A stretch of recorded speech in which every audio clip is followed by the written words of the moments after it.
Reflexão sobre o livro de Deuteronômio, hoje o capítulo 17, lemos o versículo 19, diz a palavra: E o terá consigo e nele lerá todos os dias da sua vida, para que aprenda a temer o Senhor seu Deus, a fim de guardar todas as palavras desta lei e estatutos para os cumprir. Amados, de todos os pecados, certamente a idolatria tem um destaque no Antigo Testamento. Rodeada de nações pagãs, a nação israelita precisava obedecer às instruções do Senhor, a fim de se manter protegida deste mal. A condescendência com a idolatria de alguns seria transformada em uma terrível epidemia se tais pessoas continuassem a propagar no meio do povo a transgressão à aliança de Deus. Cada caso, porém, deveria ser julgado de forma justa, mediante o depoimento de 2 ou 3 testemunhas. Deus estabeleceu os sacerdotes e os juízes para julgar os litígios que surgissem no meio do povo. Algumas questões poderiam ser resolvidas entre os próprios litigantes, questões de pormenores. Porém, em casos que julgassem ser difíceis demais de resolver, deveriam buscar a sentença do juízo, estabelecida pelos sacerdotes e juízes, tendo cuidado de fazer segundo tudo o que anunciaram, sem desviar-se para a direita nem para a esquerda.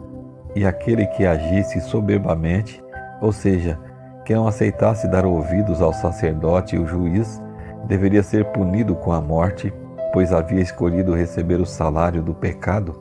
Além da questão da idolatria e dos litígios entre os filhos de Israel, esses também manifestariam o desejo de serem governados por um monarca terreno como as demais nações.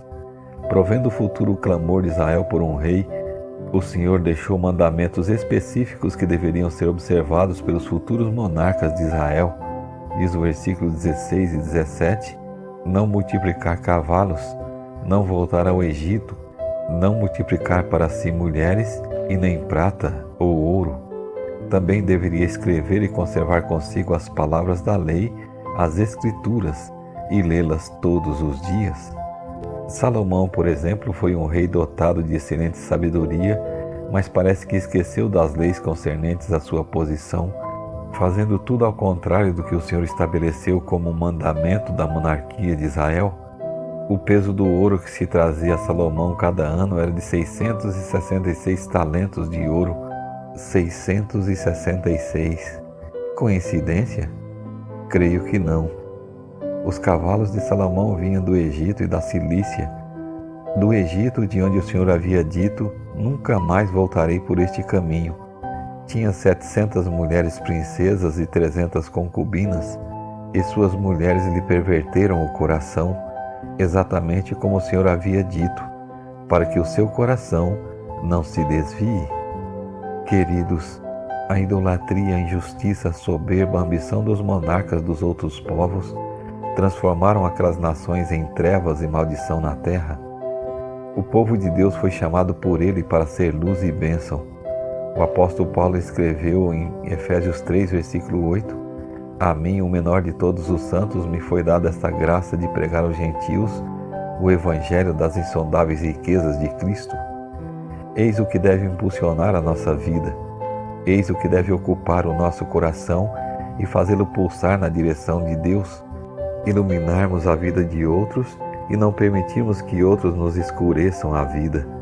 Para isso, precisamos ler todos os dias a palavra de Deus e permitir que por meio dela o Espírito Santo molde o nosso caráter e nos liberte de todos os ídolos modernos que nos afastam de Cristo e da solene missão que Ele nos confiou.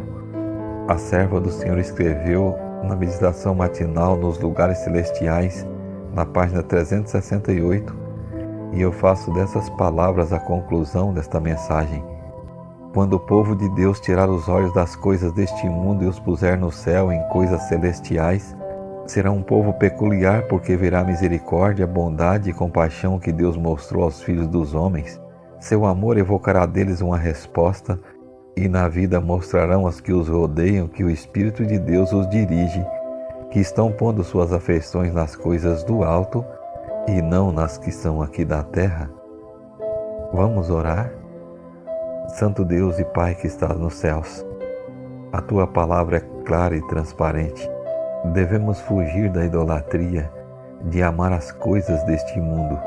Suplicamos o teu perdão, ó Pai, pelos pecados cometidos contra ti, contra a tua lei.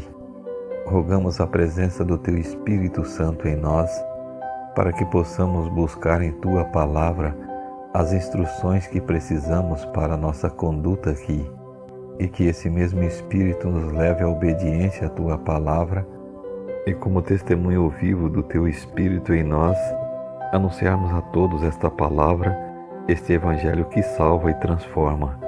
Colocamos a nossa vida em tuas mãos, nos abençoe e nos guarde, no nome santo de Cristo Jesus. Amém.